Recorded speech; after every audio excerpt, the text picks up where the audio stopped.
Chers frères et sœurs, je voudrais vous saluer dans le précieux nom de notre Seigneur Jésus-Christ. Je suis le révérend Jules Marius, évêque des églises bibliques La Maison de la Grâce. Et aujourd'hui, nous voulons partager un message très fort avec vous.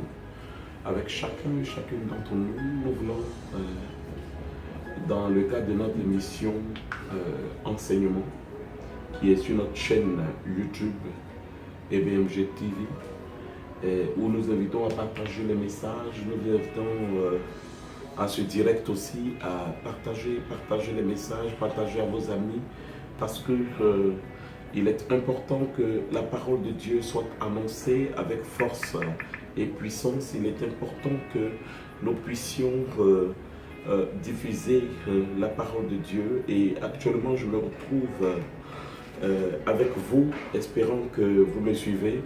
Déjà, nous avons quelques personnes qui sont connectées. Soyez bénis, soyez bénis, soyez bénis.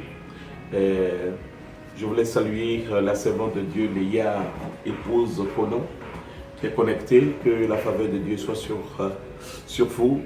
Je suis sur Abidjan, hein, donc on peut s'appeler plus tard, il n'y a pas de souci. Alors, je voudrais vous saluer, je voudrais vraiment vous saluer et partager avec vous une pensée profonde. C'est le thème que je voudrais partager avec vous, c'est le commencement de la sagesse. Le commencement de la sagesse. Alors, je vous demanderai, à cause de la puissance de ce thème, à cause de la grandeur de ce thème, à cause de l'onction, l'impactation de ce thème, je vous demanderai de partager dans le groupe, de partager à vos amis, de partager pour que chacun soit impacté par la parole de Dieu, par la parole de Dieu. Alors, je voudrais saluer mon fils qui est avec moi et qui m'aide dans ce direct pour apporter la vie, la victoire de Jésus. Donc, sois salué. Et le thème de notre message ce soir, c'est le commencement de la sagesse. Le commencement de la sagesse. Et je vous donne à lire Josué chapitre 4 à partir du verset 20 au verset 24. Alors l'histoire, il s'agit de Josué qui a ordonné que le peuple traverse le Jourdain à pied sec. Il a pris du Jourdain 12 pierres qu'il a disposées. Et le peuple lui posait la question, mais à quoi cela sert-il? Et Josué de répondre que si un jour vos enfants vous demandaient à quoi cela sert, c'est pour que vous ayez de la mémoire, que vous vous souveniez que le Dieu que nous servons est un Dieu puissant, est un Dieu redoutable, et que de la même manière qu'il a fait traverser le peuple à pied sec la mer Rouge, il fait aujourd'hui encore le même miracle. Il fait traverser le peuple avec le Jourdain, du Jourdain à pied sec. Pour une raison essentielle, pour que les peuples de la terre sachent, et Israël avec, que, je lis la partie qui nous intéresse, verset 24, afin que tous les peuples de la terre sachent que la main de l'Éternel est puissante, afin que vous ayez toujours la crainte de l'Éternel, votre Dieu. C'est pour cela que nous avons commencé notre message par la crainte de l'Éternel. Chers amis, nous voulons comprendre une chose. Nous voulons comprendre que Dieu est un Dieu redoutable, Dieu est un Dieu fort, Dieu est un Dieu puissant. C'est lui qui a créé les éléments, les cieux et la terre, le monde visible et invisible, tout ce qui vit et respire, c'est Dieu qui l'a créé. Et si Dieu crée ces choses, ces éléments, ça veut dire qu'il en a le contrôle, il en a le pouvoir d'en disposer comme il le veut. Ça veut dire que celui qui a créé toutes ces choses a une force pour contrôler, orienter, diriger, affermir toutes ces choses. Chers amis, Dieu est Dieu.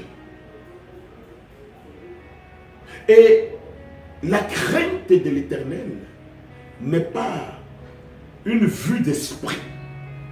La crainte de l'Éternel n'est pas une pensée. La crainte de l'Éternel doit être pour nous non quelque chose de virtuel, mais quelque chose de réel. Dans toute action que nous posons, dans tout ce que nous faisons, dans tout ce que nous disons, nous devons avoir en nos cœurs la crainte de l'Éternel. Et c'est Dieu qui a créé les cieux et la terre, mes amis. Ce n'est pas fortuit si je le répète. C'est Dieu qui a créé les cieux et la terre. Il a créé les éléments invisibles et il a créé les éléments visibles. Pour nous donner à nous, comme dit le texte que nous venons de lire dans le livre de Josué, la crainte de l'Éternel notre Dieu.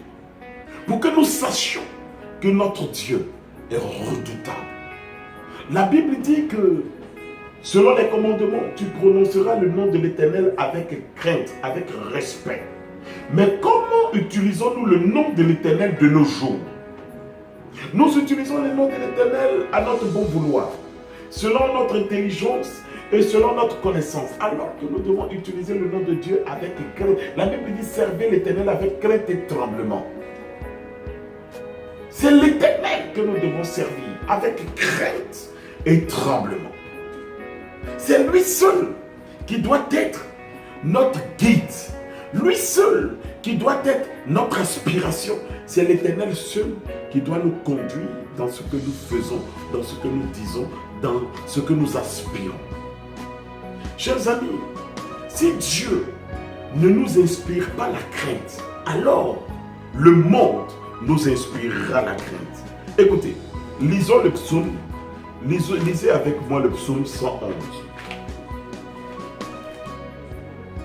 Lisons le psaume 111. La Bible dit louez l'Éternel. Je louerai l'Éternel de tout mon cœur. Je louerai l'Éternel de tout mon cœur.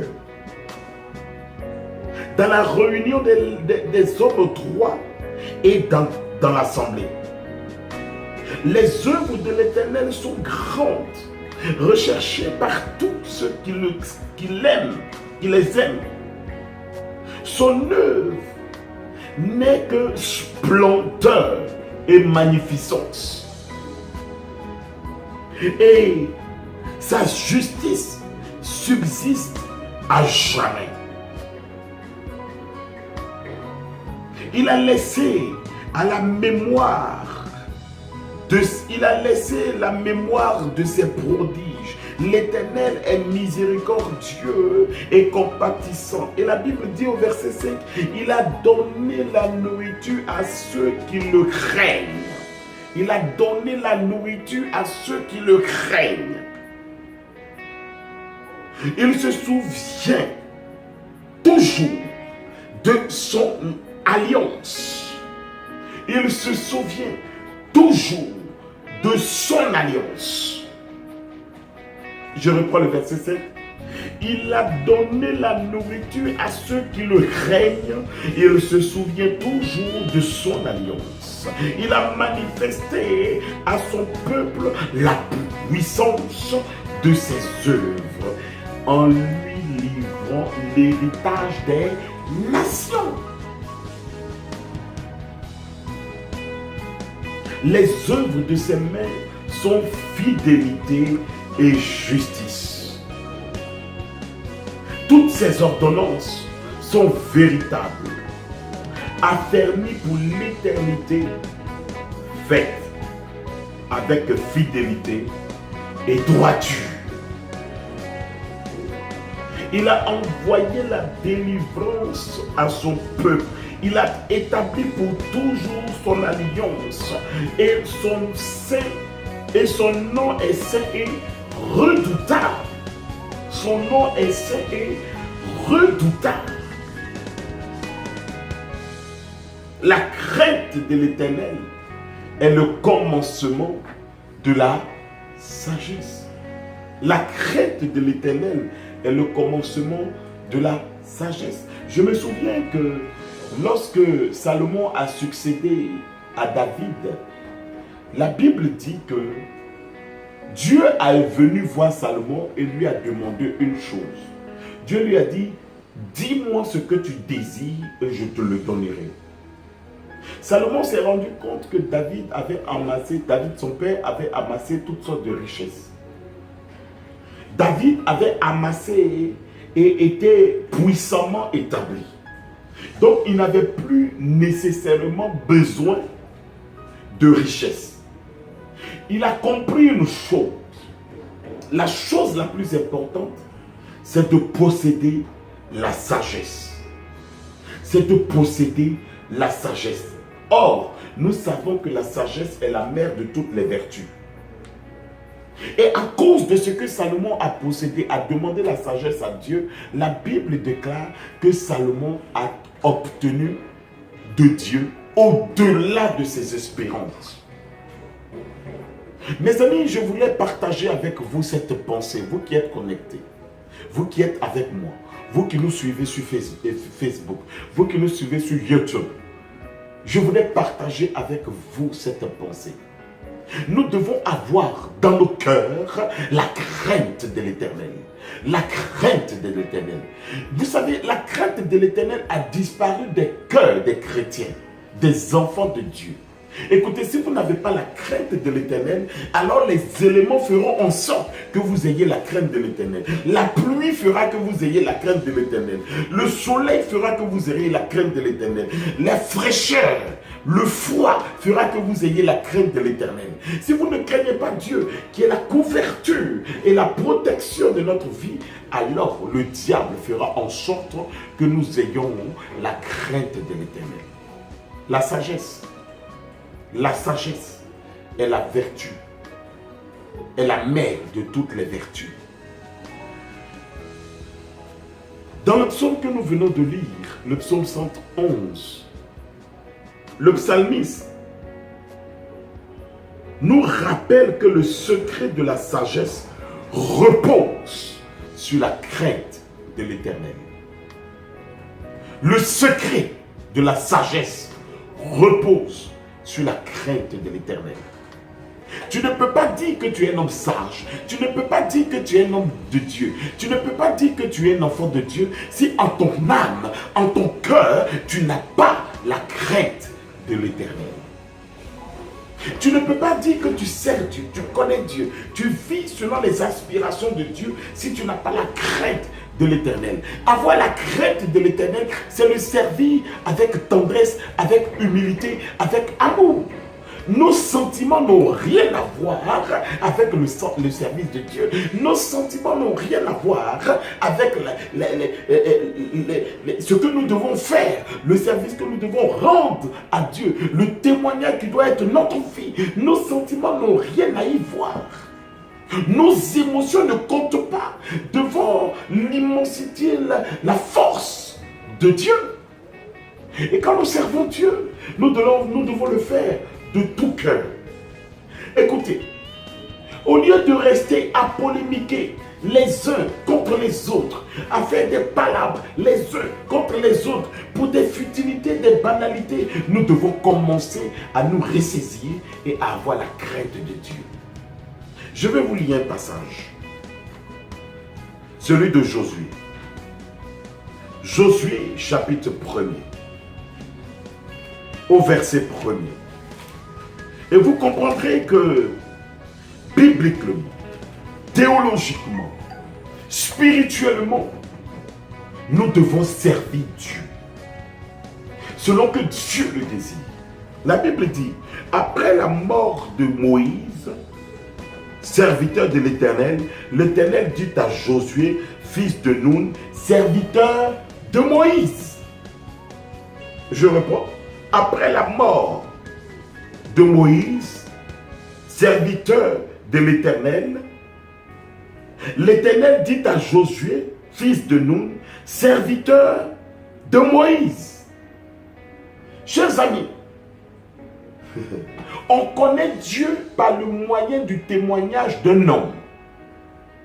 Dieu ne se révèle pas à tout le monde de la même manière. À l'église, on connaît Dieu par le moyen de son pasteur, du berger. Alors si tu n'as pas la crainte de Dieu par la vie du témoignage de ton berger, de ton pasteur, tu ne connais pas Dieu. Je me souviens d'une prédication qui a fait tant polémique de l'archevêque du côté Vincent, que je salue, qui est mon père. Il disait que tu ne peux pas connaître Dieu parce que Dieu se révèle à toi par le moyen de ton Père, de son prophète. Ça a créé problème, ça a créé polémique. Je n'ai pas compris là où il y avait la polémique. En fait, c'est parce que nous n'avons pas compris que nous devons avoir la crainte de Dieu. C'est notre vie en tant que serviteur de Dieu qui amène les enfants de Dieu à craindre Dieu. Si tu n'as pas compris que c'est toi la représentation physique en tant que serviteur de Dieu sur cette terre, et tu passes ton temps à des polémiques stériles, oui, je dis à mes enfants spirituels, à ceux qui me suivent, à ceux qui marchent avec moi, à ceux à qui je prêche l'évangile, ceux que j'ai gagnés à Christ, je leur dis, tu ne peux connaître Dieu que par moi. Parce que écoutez, on sert Dieu par le moyen de la connaissance, de la transmission de Dieu par un homme. Dieu dit à Josué qu'il n'est pas encore son serviteur. Son serviteur fut Moïse, pas lui Josué. Il n'a pas encore atteint la dimension. Écoutez, lorsqu'on a la crainte de Dieu, on ne s'arrête pas aux polémiques. On cherche à bâtir, à construire, à faire avancer. Je n'ai jamais vu un païen s'attaquer au point de détruire un autre païen. Je n'ai jamais vu un musulman attaquer son frère au point de le détruire. Je n'ai jamais vu. Vous allez prendre encore pour les polémiques et j'en suis fier, j'en serai fier si vous polémiquez dessus. Un catholique attaquer un autre catholique, bien au contraire, je n'ai jamais vu un juif attaquer un autre juif, bien qu'ils par moments ils se détestent entre eux. Mais à l'église évangélique, on est passé l'art de la polémique. L'art de la polémique. Au lieu de nous intéresser aux 66 livres qui sont contenus dans la parole de Dieu et de pouvoir scruter les éléments qui se présentent à nous, la fin du temps qui se présente à nous, en polémique, on a des discussions stériles, sans fondement, sans fin, qui ne font pas avancer les choses. Chers amis, le temps est arrivé pour que nous nous concentrions sur l'essentiel, c'est-à-dire la crainte de Dieu. Le psalmiste nous dit que le secret de la sagesse repose sur la crainte de Dieu. Écoutez, le thème de crainte de Dieu, le thème de la sagesse est foisonné dans la Bible, dans l'Ancien Testament notamment. Je vais vous en citer quelques-uns. Quand vous lisez le livre de Job, au chapitre 28, j'ai envie de lire cela. Job, chapitre 28, au verset 28, la Bible dit ceci, et je donne lecture. Puis, il dit à l'homme, c'est Dieu qui parle, voici la crainte du Seigneur, c'est la sagesse. S'éloigner du mal, c'est de l'intelligence. La crainte du Seigneur, c'est de la sagesse. S'éloigner du mal, c'est de l'intelligence. Chers amis, nous cherchons toujours à être malins. Non, Dieu ne nous demande pas d'être malins, mais de nous éloigner du mal. Dieu nous demande de nous attacher à lui. Crainte de Dieu, c'est de la sagesse. S'éloigner de lui, du mal, c'est de l'intelligence. Lisons encore Proverbe. Proverbe chapitre 1er. Pour ceux qui sont connectés, prenez avec moi, vous vérifierez. Proverbe chapitre 1er, au verset 7. La Bible dit ceci. La crainte de l'Éternel est le commencement de la science. Les insensés méprisent la sagesse et l'instruction. La crainte de l'Éternel est le commencement de la science. On veut être intelligent. On veut inventer, nous sommes enfants de Dieu, nous disons souvent que nous sommes enfants de Dieu. Nous avons des smartphones, nous avons des caméras, nous avons des micros. Mais avons-nous inventé quelque chose, nous qui disons que nous sommes issus de Dieu? Rien. C'est encore le monde qui invente.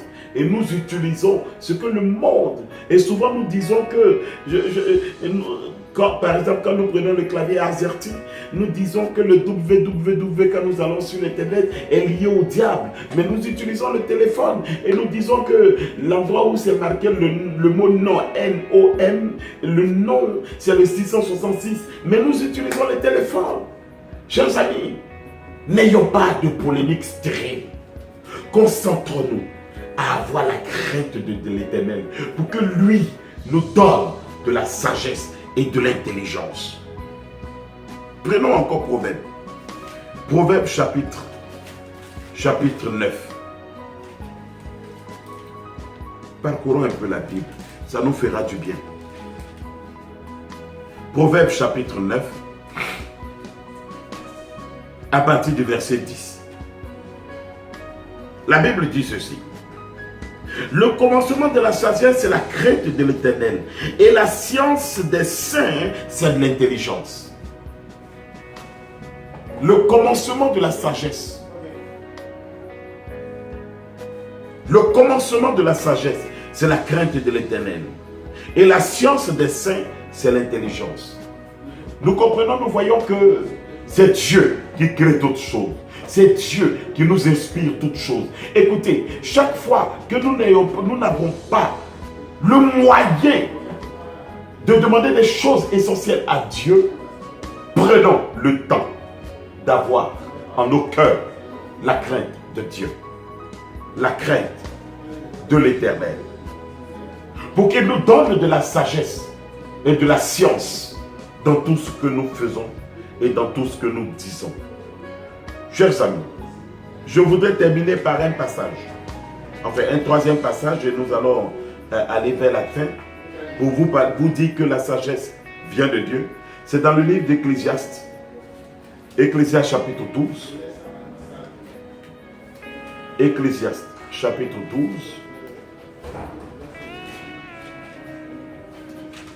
verset 13. Ecclésiaste chapitre 12, verset 13. La Bible dit ceci. La parole des sages sont comme des aiguillons et rassemblées en recueil, elles sont comme des clous plantés et elles sont données par un seul maître. Le maître c'est Christ. Le maître c'est Dieu. Le maître c'est celui qui nous donne sa parole en instruction, en témoignage, en transmission. Cette parole que nous devons transmettre à nos frères et sœurs, nous devons transmettre à nos amis, nous devons transmettre à nos familles, nous devons transmettre au monde pour que le monde soit gagné à Dieu. Depuis l'époque d'Adam, chers amis, les gens cherchent la sagesse. Mais Adam et Ève ne l'ont pas cherché en Dieu. Genèse chapitre 3, verset 6. La Bible dit que lorsque le tentateur est venu, il a tenté Ève. Il lui a dit des paroles vraies. Mais Adam était devant, Adam était là. Il pouvait refuser pour dire non. Notre source d'inspiration, notre source de conseil, notre source de sagesse est Dieu. Mais non. Il s'est laissé guider par son émotion qui les a conduits au péché. S'ils avaient fait, oh, je crois par Dieu, ce qu'ils auraient dû faire, ils auraient peut-être dû et pu éviter de se retrouver dans la situation dans laquelle ils étaient.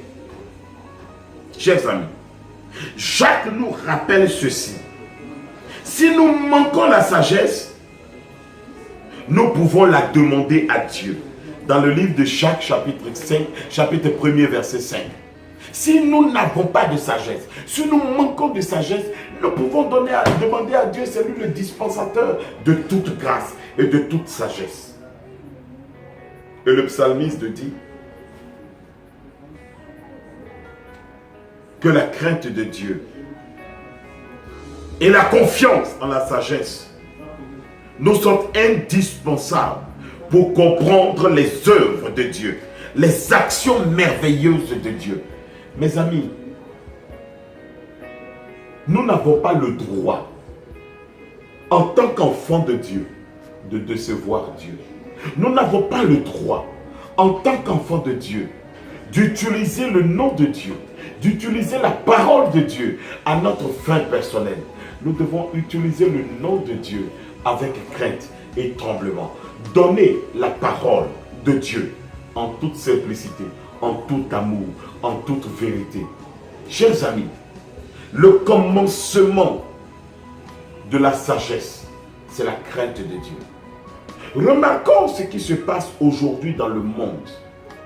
Cette crise, dite crise économique, qui frappe tous les pays du monde, que ce soit les pays puissants, comme les pays faibles, les pays pauvres. Les États-Unis, jusqu'au dernier pays pauvre de la terre, le Botswana ou je ne sais quel pays. Chers amis, Dieu dit dans sa parole, lorsque le soleil brille sur les bons et sur les méchants. La pluie tombe sur les justes et sur les bons et justes, les méchants. Sur les pauvres et sur les riches. Nous avons en nous le potentiel. Nous avons Dieu comme repère. Et nous devons marcher selon sa parole, selon son message, selon sa vision.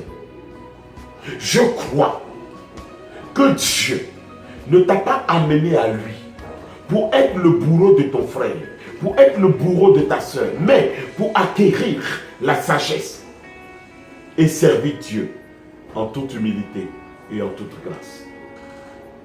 Chers amis, le commencement de la sagesse, c'est la crainte de Dieu. Craignons Dieu. Ne nous attachons pas aux choses futiles et stériles. Ne restons pas livides face au désarroi du monde, au désarroi de Dieu. Soyons accrochés à Dieu. Soyons accrochés à Dieu. C'est notre inspiration. C'est notre vision. Ma prière pour toi, en ce jour, que la crainte de l'Éternel saisisse ton cœur. Que ta langue, comme dit le livre d'Ecclésiaste, au chapitre 5, au verset 1er, ne soit pas prompte à la parole. Prompte à la parole. Que tu sois réservé. Si tu n'as rien à dire, alors ne dis rien. N'aie pas peur de la solitude. Tu trouveras certainement Dieu dans la solitude. Et tu obtiendras la sagesse. Ne sois pas prompte à prendre parti pour des combats qui ne sont pas les tiens. Nous avons beaucoup de choses à faire. Beaucoup de choses à faire. Que Dieu soit sur nous. Que Dieu soit avec nous. Que Dieu nous bénisse. Qu'il nous apporte et nous accorde d'être sages en tout temps et en tout lieu. De là où tu es, de ce que tu es en train de vivre, tu es en train de traverser, de la douleur qui est la tienne, de l'affliction dans laquelle tu te trouves en cet instant, je déclare que si la sagesse de Dieu est dans ton cœur, elle créera la crainte de l'Éternel dans ton âme. Et ainsi, tu obtiendras toute solution, non pas de l'homme, mais de Dieu et de Dieu seul. Je te bénis. Je te bénis des cieux. Je te bénis sur la surface de la terre. Je te bénis des profondeurs marines. Je déclare que Dieu se saisisse de toi pour t'accorder sa paix. Au nom de Jésus. Amen.